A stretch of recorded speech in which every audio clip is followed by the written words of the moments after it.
su'aal ka timid moxamed akbar bangalore hindiya xilliyadii u dambeeyey mowduuca niyadjabka wuxuu ahaa mid dhex wareegayay kuna dhex faafay baraha bulshada hindiya kadib dhimashadii aktarkii caanka ahaa ee bollywoodka sushant singh rajput waxaana la helay isagoo ka soo laalaada marwaxadda saqafka gurigiisa sida horey loo sheegayna waxa uu ka cabanayay niyadjab baahsan muddo ku dhow 6 bilood waxaana la sheegay inuu gacantiisa isku dilay balse baaritaanadu weli waa ay socdaan waxaana daba la socday su'aalaha la isla dhex marayay baraha bulshada nambarka 1 niyadjabku ma cudur baa dad badan waxay leeyihiin waa cudur tusaalaha ugu fiican ee niyadjabka laga faafiyana wuxuu ahaa niyadjabkii ku dhacay haweenay kadib markii ay dhashay 2 cunug nambarka 2 haddii qof uun isku dilo niyadjab dartii markaasi miyaa loo xisaabinayaa inay tahay gef marka la eego sida islaamku lagu sheegay inuu xaaraan yahay su'aasha saddexaadna waxay tahay sidee buu u arkaa islaamku niyadjabka sidee ayuuna ula tacaamulaa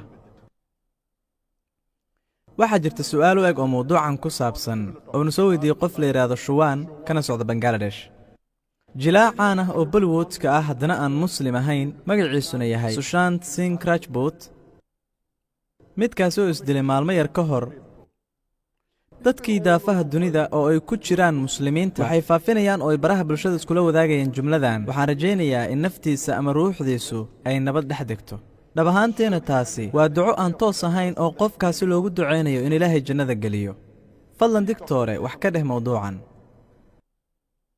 su'aal kale u eego mawduucan ku saabsan waxaana soo weydiiyey suhayl adiim hindiya ilaahay wuxuu qur-aanka ku sheegay naf inuusan ku kallifayn waxaanay awoodin maahane wax kale haddaba dadku maxay isku dilaan ha ahaadaan muslimiin ama kuwa aan muslimiin ahayn iyadoo ay jirto in qur'aanku arrintaa uu diidayo ka jawaabidda dhammaan su'aalahan waxay qaadan doontaa waqti badan laga yaabay xitaa hal fadhi ka badan si kooban ayaanse uga jawaabi doonaa marka hore aan idiin sheego oo aan qirto dhab ahaan inaan hore waxba uga ogayn arrinta ku saabsan jilaagan caanka ah ee bollywoodka ee lagu magacaabo sushant singh rajput waana markiigii iigu horraysay aan maqlo markii aan arrintan ka ogaaday asxaabta ila shaqaysa waxaan baaray macluumaad badan oo ku saabsan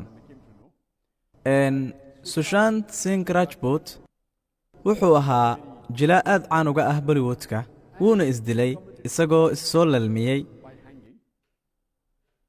6 maalin ka hor yacni maalintii axadda ahayd ee tagtay taariikhduna ahayd 14 juun 2020 markaan eegno baaritaannada sida boolisku sheegeen wuxuu ka sheeganayay niyadjab dhowrkii bilood ee tegey laga yaabay xitaa inay jireen sababo kale sida in shaqadiisa ay dhibaato ka haysatay iyo dhowr sababood oo kaleba laakiinse waa uu isdilay isagoo soo lalmiyey nasiib darro waxaa jira boqolaal qof oo caan ah ama xitaa kumanaan ama xitaa ka badan oo ku dhaqan daafaha caalamka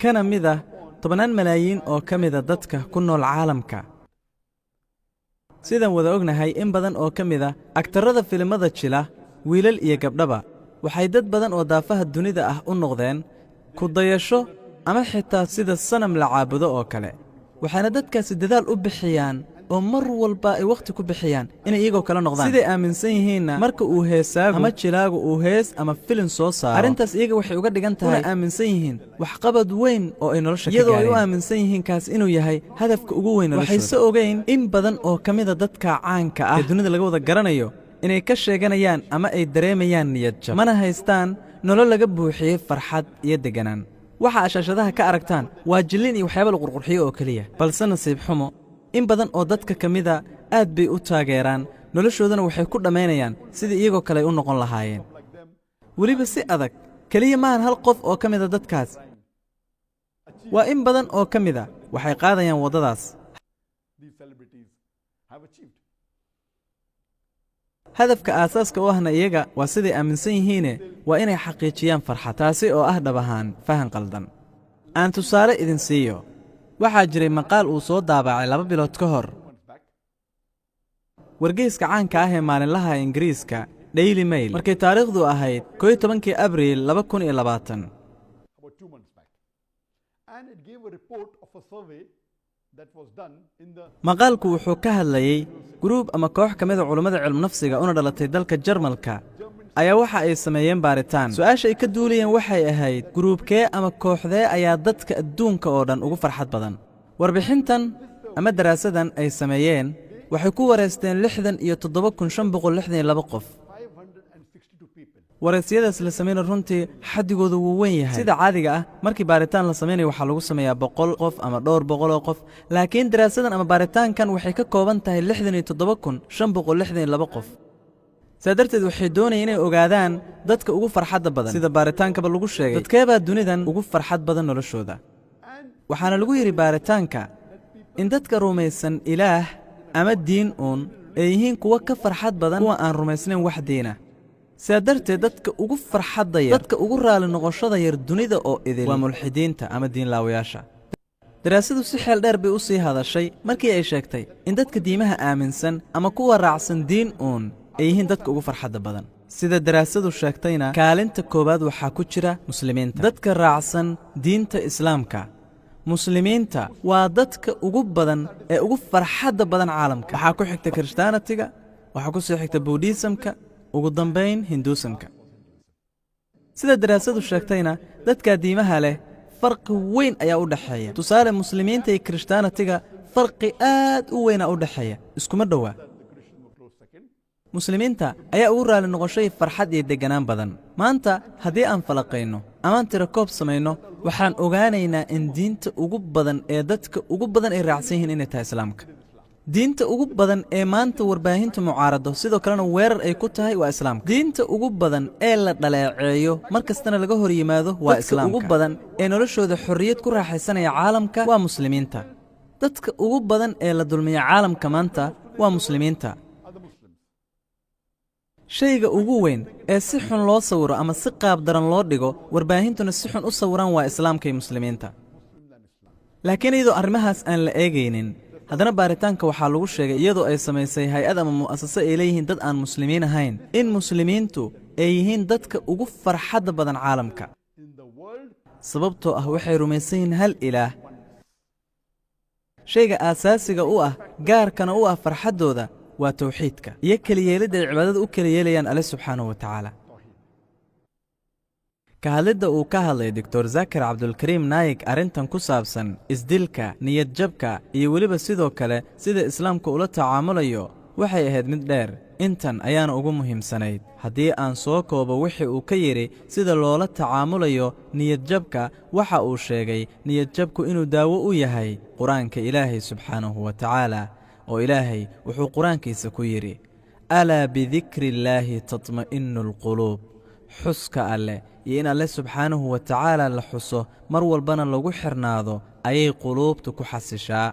sidaa daraaddeed qof walba oo ka sheeganaya niyad jab inkastoo muslimiinta niyad jabku ku yar yahay haddana waxaa lagula dardaarmayaa xitaa haddii qofka muslimkaa niyad jab ama wax u dhow sida murugta iyo tiiraanyada walbahaarka iyo walaaca ay ku yimaadaan inuu qur-aanka Ilaahay subxaanahu wa tacaala akhristo ayuu kula dardaarmayaa Dr. Zakir Naik. welibana uu akhriyay qur-aanka isagoo micnihiisa dhuuxaya sidoo kalena fahmaya micnaha aayaddu ay u taagan tahay. way jirtaa in qofka muslimka ah ay murug qabato isagoo doonaya howl qabashadeed ama arrin inuu ka miro dhaliyo ayaa laga yaabaa inaysan u suuro gelin kadibna uu ka walwalo ama uu ka murugoodo.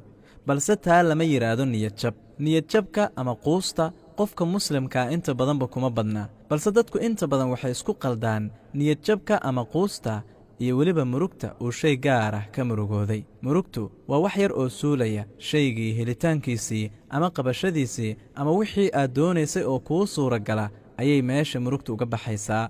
laakiin quusta ama niyad jabku waa wax qofka noloshiisa saamayn ku yeesha lagana yaabee aakhirka inay keento qofkuba inuu isdilo. ilaahay subxaanahu wa tacaala ha naga nabadgeliyo niyad jabka iyo quusta.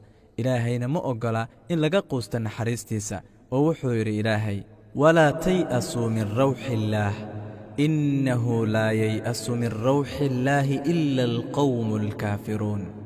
hana ka quusanina naxariista allah subxaanahu wa tacaala yacni farajkiisa kama quusto farajka ilaa qoom gaala ah mooye yacni taa waxay ka dhigan tahay haddaba muslimaad tahay ee ilaahay farajkii uu kuu furi lahaa ama naxariistiisa ama wixii khayr iyo wanaag aad ka rajayn lahayd ha ka niyad jabin hana ka quusan intaas ayaan ku soo koobaynaa barnaamijkeenna waxaan allah ka baryaynaa dhammaanteen inuu naga dhigo kuwo farxad badan mar walbana ku jira deganaan iyo xasillooni wasalaamu calaykum waraxmatullaahi wabarakaatu